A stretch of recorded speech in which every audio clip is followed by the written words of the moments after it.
This is the Hidden Killers Podcast with Tony Brueski. Featuring defense attorney, Hidden Killers daily contributor, and host of the Defense Diaries podcast, Bob Motta.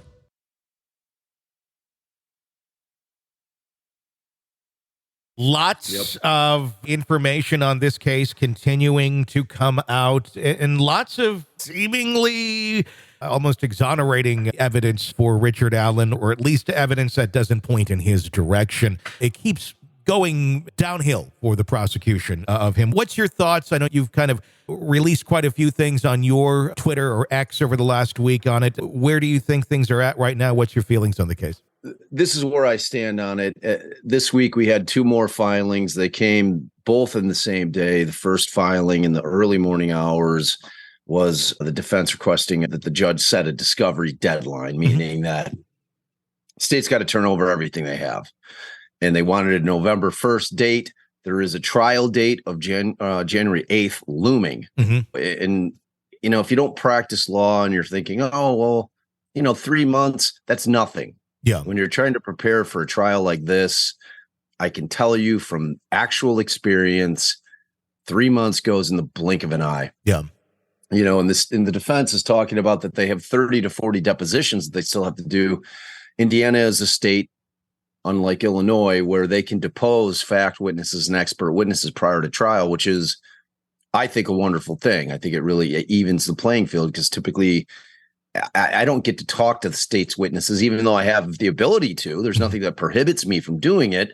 The fact of the matter is that when my private investigator shows up to their house, they then call the state attorney and say, hey, the lawyers, you know, the defense lawyers, private investigators here, and wants to interview me.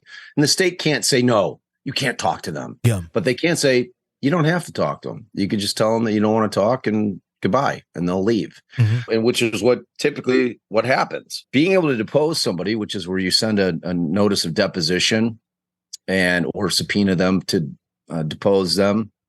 You get them in a room under oath and you question them. Yeah. You know, prior to trial, it's a huge thing, because if they then get on the stand at trial and give different information, you now have sworn testimony. Plus, it gives you the advantage of, you know, you're not just having to rely on police reports, because a lot of times when we get police reports, you'll have cops that went out, did an interview.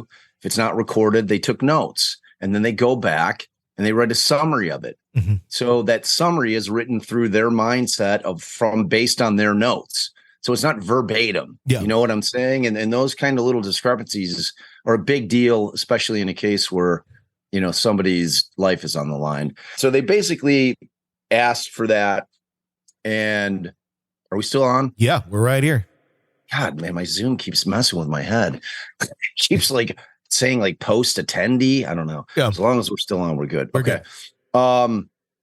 So the second thing was filed, and I think it's a reasonable request. I really do. And as far as like exculpatory evidence, the state has a duty to turn that over whenever. Yeah. You know, and the other thing is that it's, you know, it's not unusual for discovery to come in phases or in dumps, as they describe it. You know, typically, like you'll get like a large chunk towards the beginning, and then a couple months later, you'll get another large chunk, and then a few months later, another.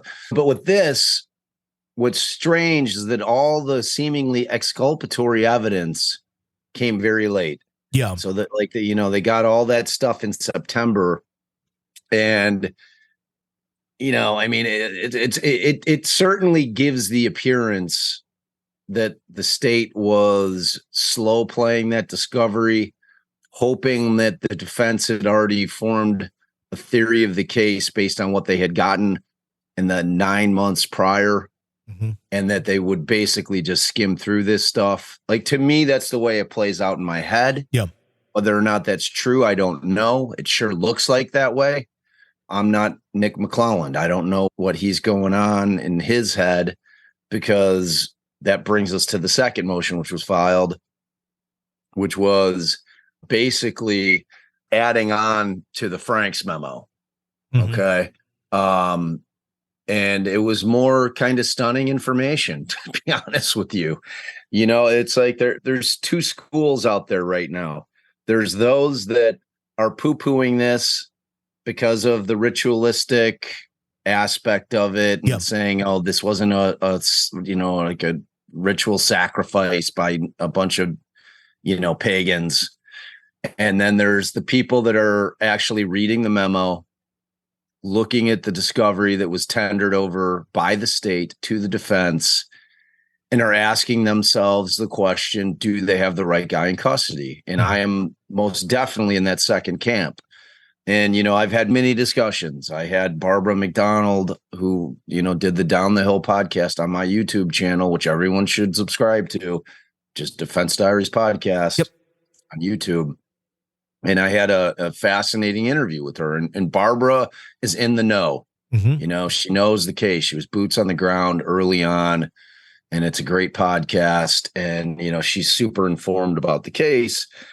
And my position is this.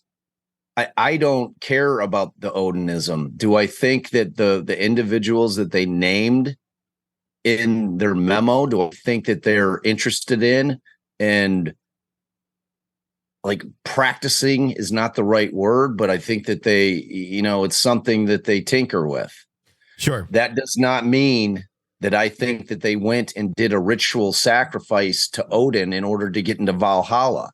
What I think is that for whatever reason, if it's the white nationalists, white supremacist type angle, and for whatever reason they chose these two girls, if we're to believe the defense that, one of the girls' mothers was, dating outside of her race, and that was a motive for them. And then, based on these four guys, and if you look at their Facebook pages and their socials, there is no denying. They all have a serious interest in Odinism. Want to listen ad-free? Want advanced access to all of our interviews before anyone else? Become a True Crime Today Premium Plus subscriber on Apple Podcasts. You get every episode commercial-free. So you can binge on true crime until you can binge no more. Search True Crime Today Premium Plus on Apple Podcasts now, or go to our podcast page and sign up now. More of the Hidden Killers podcast next.